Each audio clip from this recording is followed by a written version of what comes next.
What's up, guys? It's your boy TTG here, back with another video. Today we're going to be talking about something a little different.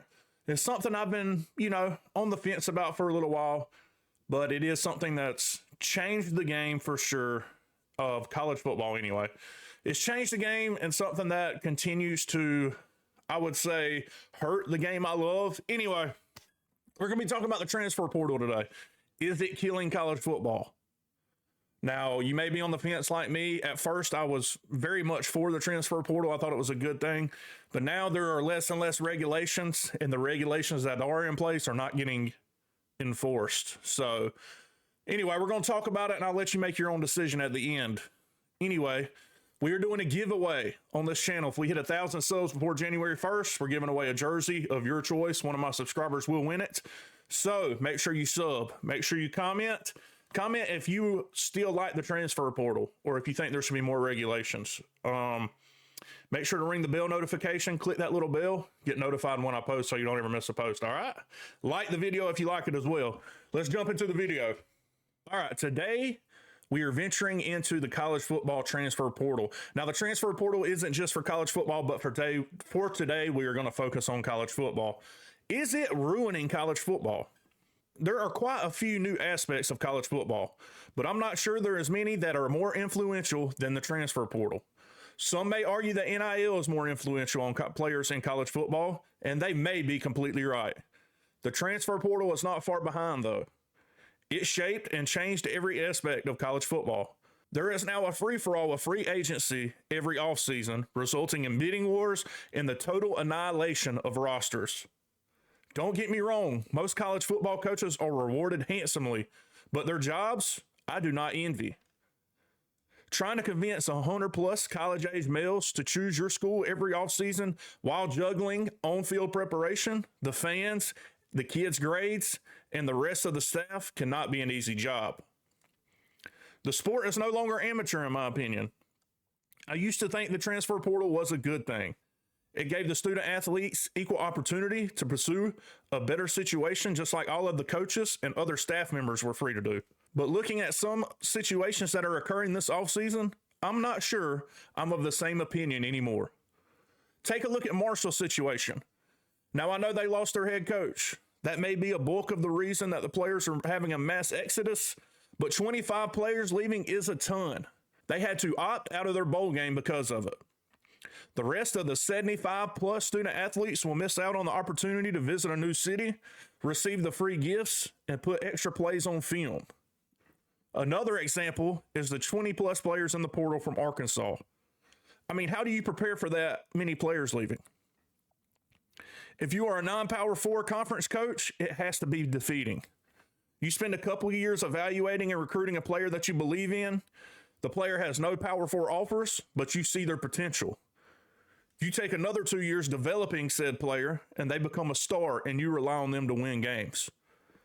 The player you have invested 4 years of work into leaves to make millions at a contender Power 4 team. You can't blame the kid, but man, is that disheartening. Now, let's talk about the transfer portal rules. There have been some changes, but we're just going to talk about the current rules and the current situation that players and coaches alike are dealing with right now. So, for fall sports, which includes college football, there's a 30-day portal window starting at the end of the regular season. Now, that being said, there is an extension for teams that are in the playoffs. I think at the end of your team's regular season, if you were playing in the playoffs or any postseason, I think you get 10 days to enter the transfer portal at the end of your season. So there is a little extension for teams and players and coaches that, are in the playoffs to, get the ball rolling if you want to change. So let's talk about a little bit about the rules. We've already said when the window is. Let's talk a little bit about what it means and how the process goes. The NCAA does make it a priority to insist on you not entering the transfer portal until you are certain about your decision. But once you initiate the process, your current scholarship will remain for the current term, but future scholarships are no longer guaranteed. If you decide to stay after initiating the transfer, your scholarship could be at risk, as your current school may rescind future scholarship offers and allocate them to other student athletes. Basically, what they're saying here is, if you enter your name in the transfer portal, that your scholarship is no longer promised, which I think that's the case even if you don't enter the transfer portal. So I'm not sure what they're talking about anyway. To access the NCAA transfer portal, you will need to provide written notice to your college's designated administrator. So every college has an administrator that helps you join the portal, basically. This portal, introduced in the fall of 2018, has become a central resource for student athletes and coaches. Without written notice, NCAA coaches are not allowed to contact you. You can choose whether to allow coaches to contact you or not. If you have a specific program in mind, you might prefer to reach out to coaches directly. Alternatively, if you are exploring options, allowing coaches to contact you can help you discover opportunities. Basically, what they're saying is you can choose when you enter the portal to have a no contact clause. This no contact clause means coaches can't contact you. You can reach out to them at your discretion, but they can't contact you. If you don't have one, coaches can contact you. That's all I'm saying. Another thing that has just passed is there are no longer restrictions on the number of transfers that student athletes can make during their college career. As long as they meet the requirements, I think you got to be academically eligible, and you got to have good academic standing and like not be on suspension. You can transfer as many times as you want, which is crazy to me. This new legislation effectively makes the transfer portal free agency for 30 days after the regular season is over. There are different entry windows for teams in the playoffs and when coaching changes occurs. I'm still in favor of some sort of transfer portal. After all, we should always do what's best for the student athletes.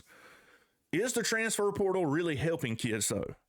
In 2023, approximately 31,000 student athletes entered the portal. Only about 45% of them found a new home.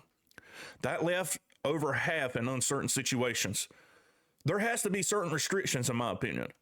Right now, there are very little restrictions, and even the restrictions that are in place by rule or law aren't being enforced. For instance, it is supposed to be illegal to tamper with players. Coaches do that by contacting them directly or indirectly before they officially enter the portal, and it usually occurs before the portal was even open. For example, I won't use any names or schools' names directly, but last week I was browsing the transfer portal entries online and noticed a name I recognized had entered the portal early in the morning with a no contact clause. This means no teams can contact him, as we discussed earlier. The kid had committed to a school about 2 hours later. With class going on, how did the kid contact the school and work out a deal that quick? It is far more likely that the two have been in communication for a while at this point, and the kid knows knows there was interest there. If you're going to have rules, at least enforce them. But who would enforce them? Does the NCAA really hold any power anymore? Who knows? I think a good way to start to reel in the wild, wild west that is the college transfer portal is by first enforcing the rules you have and then enacting more rules. One that I would like to see re-implemented is the one-time free transfer. This will limit the amount of kids in the transfer portal each offseason and at least reintroduce some commitment between players and universities. Right now, kids can transfer an unlimited amount of times and remain eligible. A kid could easily play for 4 universities and 4 years in college. Heck, even NFL players can't do that as easily. With NIL, revenue sharing, and the transfer portal taking over, it is doubtful the NCAA will ever be able to retake any power they once held. It is looking more likely that college football will remain a madhouse for the foreseeable future. It is fun to keep up with all the chaos, but it will be hard, in my opinion, for the universities who don't have deep pockets to compete on a national level in the future. I just wish the playing field was a little more even. It would definitely make the game more interesting. Now, guys, like I said, that's all I have on the transfer portal right now. I'm going to let you make your own decisions. I gave you some stats on how many people entered the portal and how many actually find new homes. So a lot of kids are either left without a home or they have burned a bridge and now they are forced to come back begging to their original university to get back on the roster. It's sad, but a lot of these kids are getting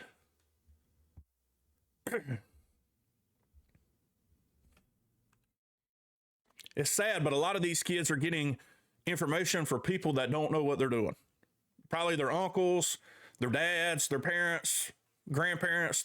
They're getting a lot of information. They think they're better than they are. They think the grass is always greener. That's not the case. Now, I am for, like I said in the video, I am for some sort of transfer portal. I think it needs to be a one-time free transfer. This wild, wild west with no restrictions is crazy to me. It's crazy. There has to be some level of commitment, just like in the NFL. You sign a contract, you're committed for 3-4 years. If it don't work out, you can request a trade.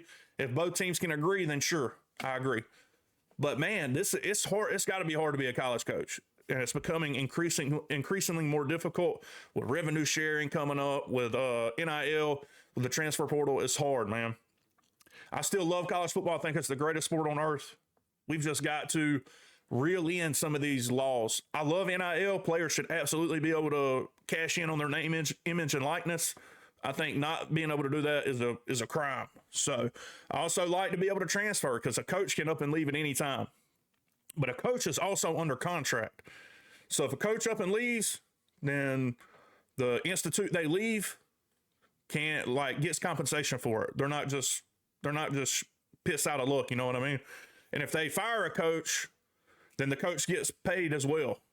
If these players leave, the coaches they're stuck with their hands in their pockets. They can't do anything about it. They're not compensated.